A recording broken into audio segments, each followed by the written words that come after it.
आप रक्षक फाउंडेशन के फाउंडर हो।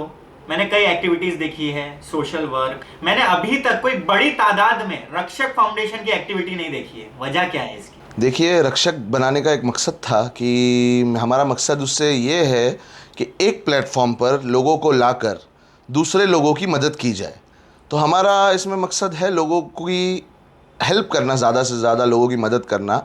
लेकिन जहाँ तक अगर आप ये सवाल पूछ रहे हैं तो मेरे हिसाब से ये जनता का सवाल है कि ताकत की बात है, या अगर किसी को रक्षक की ताकत पे शक है तो मैं बड़ी ज़िम्मेदारी के साथ एक आपसे बात कहना चाहता हूँ कि आने वाले दिनों में अगर किसी तरीके का प्रोटेस्ट या किसी तरीके की रैली रक्षक फाउंडेशन को करने की ज़रूरत पड़ी तो मीरा भाईंदर का सबसे बड़ा प्रोटेस्ट या सबसे बड़ी रैली आप उसको इजीली कहला सकते हैं।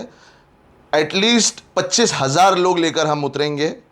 किसी भी मुद्दे पर, जिस मुद्दे पर हमारी लड़ाई होगी या हमें शक्ति प्रदर्शन रैली करने की ज़रूरत होगी, तो 20 से 25,000 का लश्कर हमारा रक्षक फाउंडेशन का आप देखेंगे। मतलब मीरा भाईंदर के इतिहास की सबसे रैली देखने सबसे में बड़ी की ताकत रखता है रक्षक फाउंडेशन। जी जी जी जी।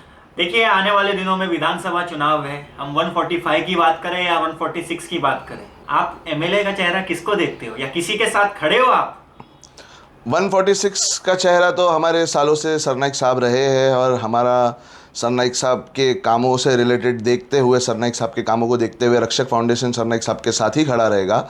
और पॉलिटिक्स की आपने बात की, छेड़ी है, तो मैं पॉलिटिक्स पे ज़्यादा बात करता नहीं हूँ, पर मैं बता देता हूँ कि मीरा भाईंदर में पॉलिटिकल चेहरा, मैंने जिससे पॉलिटिक्स सीखी है उनका नाम है गिलबर्ट मेंडोन्सा। मैं 16 साल का था जब मैं पॉलिटिक्स में ज्वाइन हुआ गिलबर्ट सेठ के साथ, तो उनके जैसा हमको एमएलए नहीं मिलेगा देखने मीरा भाईंदर में दोबारा।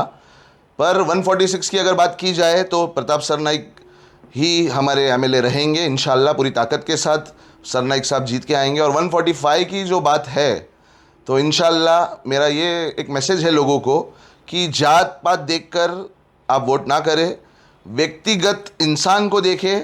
अगर वो इंसान उस कैपेबल है तो आप अपना चुनाव करें, और जीत के अलावा आप जल्दी देखेंगे कि हमारा समर्थन किसके साथ है। देखिए हाजिर भाई, मैंने ये सुना हूँ जनता दरबार आप करते थे, बहुत सालों पहले की बात है, तो इस पर क्या कहेंगे? इस पर मैं ये कहूँगा कि गिलबर्ट, मैंने जैसे आपको बताया, गिलबर्ट मेंडोन्सा, गिलबर्ट सेठ जैसे एमएलए मीरा भाईंदर को नहीं मिलेंगे। गिलबर्ट सेठ से हमने बात की थी, मैं और अनवर भाईजान ने, कि नया नगर में लोगों की काफ़ी सारी समस्या है। तो गिलबर्ट सेठ ने हमसे कहा था कि हफ्ते में एक दिन 1 घंटे के लिए जनता दरबार लगा दीजिए, और मैं हर वीक वहाँ आऊँगा। और गिलबर्ट सेठ विदाउट फेल हर हफ्ते वहाँ आते थे और लोगों की समस्या वहीं ऑन द स्पॉट हल करते थे। इस तरीके से अगर किसी एमएलए का अगर हमको प्रस्ताव आएगा तो इंशाल्लाह फ्यूचर में जनता दरबार का फिर से आयोजन मीरा भाईंदर में देखेंगे। मीरा भाईंदर की अलग अलग समस्या है, आप उन समस्याओं पर क्या कहेंगे? जैसे कि देखिए, बारिश होती है, सड़कें के हाल देखो, एक्सीडेंट हो जाते हैं, पानी की समस्या है, बहुत सारी समस्याएं हैं। इन समस्याओं पर रक्षक फाउंडेशन किस तरीके से काम कर रहा है?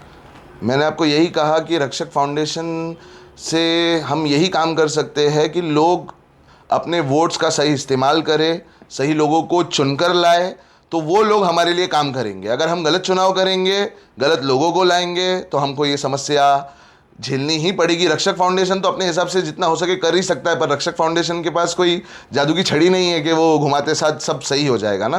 पर जितना काम हम कर सकते हैं हम कर ही रहे हैं हर सेक्टर में।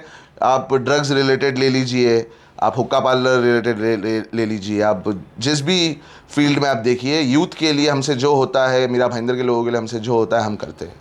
मीरा भाईंदर के युवाओं को रक्षक फाउंडेशन के फाउंडर होने के नाते क्या संदेश देंगे?